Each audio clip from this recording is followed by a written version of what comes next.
Assalamualaikum warahmatullahi wabarakatuh. Selamat pagi teman-teman. Pagi ini kita akan membahas tentang dahsyatnya duha. Nah, mungkin sebagian teman-teman akan mengatakan, waduh Mas Ipo, jangan bahas-bahas tentang ibadah di sini. Kita bahasnya rezeki aja. Saya jawab, justru duha itu adalah rezeki. Ya, justru duha itu adalah rezeki.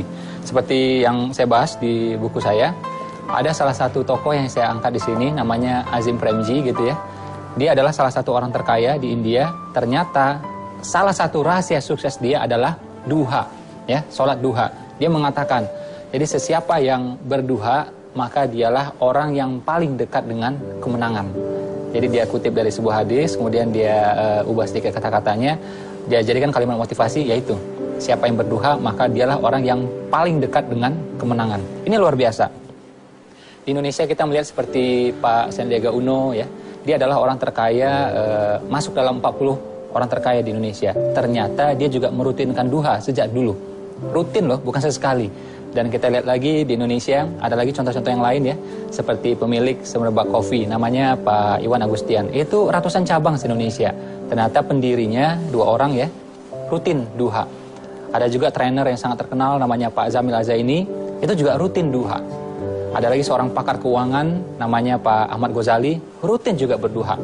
Ada lagi motivator yang lain di bidang entrepreneurship, di bidang wirausaha, namanya Mas Jaya Setiabudi. Ternyata dia juga rutin berduha. Ya, nah ternyata duha itu memudahkan urusan-urusan kita. Waduh Mas Ipo, nggak ada waktunya nih, kita buru-buru nih. Kita di kota besar nih, ya pagi-pagi jam 8 udah ngantor. Saya bilang, justru kita buru-buru, kita duha. Nanti nggak buru-buru lagi. Jadi duha itu akan melapangkan waktu kita. Ya, saya ulang sekali lagi, duha itu akan melapangkan waktu kita, bukan membuang waktu. Jadi saran saya bagi teman-teman yang ras tiap hari, buru-buru tiap hari, coba pegang duhanya. Ini akan melapangkan waktu kita, akan mencukupkan rezeki kita.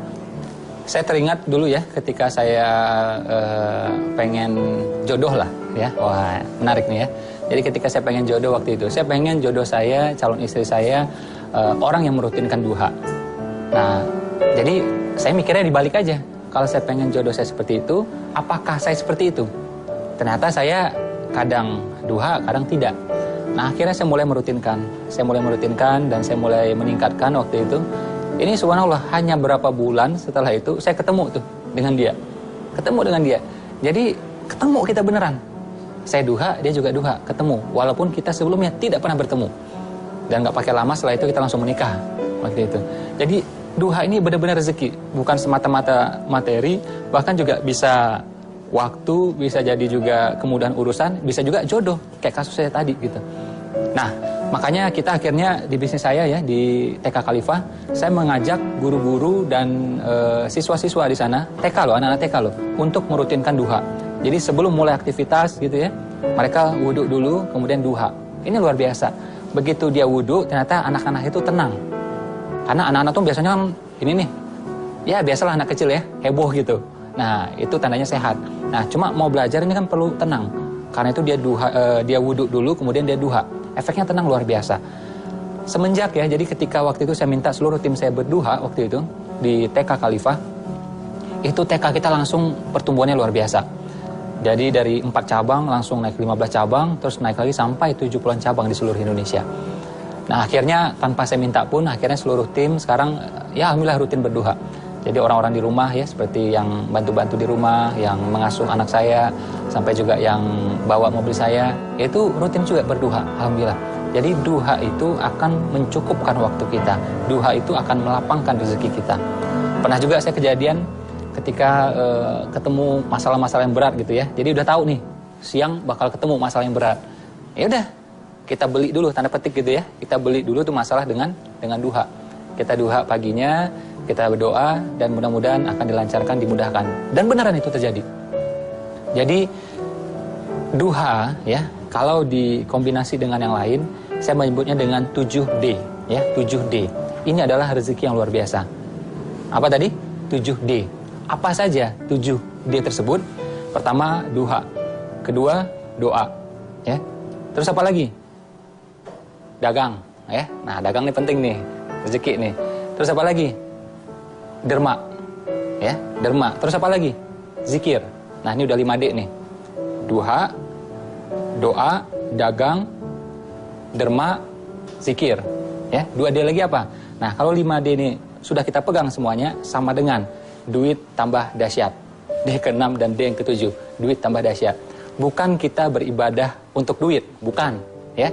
Cuma ini adalah efek sampingnya, ya, seperti fadilah gitu loh. Jadi efek sampingnya. Jadi dimudahkan duitnya dan mudah-mudahan dahsyat juga. Jadi kalau kita melihat ya dalam bertanding, jadi bukan kita langsung buru-buru ke lapangan bertanding, tidak. Bukan langsung jret gitu, enggak. Apa yang harus kita lakukan pertama? Kita diam-diam dulu, tenang-tenang dulu, sejenak, sebentar. Ya, kita mengatur strategi. Setelah itu baru kita pergi bertanding. Duha kurang lebih seperti itu. Jadi sebelum kita pergi bertanding, sebelum kita pergi menjemput rezeki kita, nah kita tenang-tenang dulu. Ini justru akan memudahkan kita bertanding di sana nanti. Ya, duha adalah rezeki. Oke? Kita udah lihat tadi contohnya ya, di India ada Azim Premji, salah satu orang terkaya di India. Di Indonesia ada Pak Sandiaga Uno, itu juga teman-teman motivator yang lainnya, pengusaha-pengusaha yang lainnya. Dan mereka telah membuktikan bagaimana duha itu melapangkan waktu, bukan membuang waktu. Ya, bukan mengurangi rezeki, justru akan melapangkan rezeki.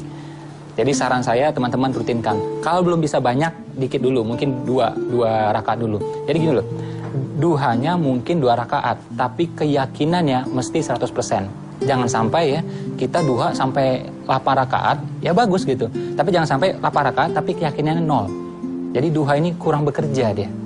Ya, kurang bekerja dia. Nah, jadi pastikan keyakinan 100% semuanya.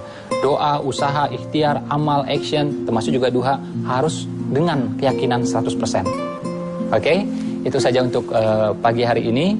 Assalamualaikum warahmatullahi wabarakatuh. Selamat pagi teman-teman. Semoga berkah berlimpah.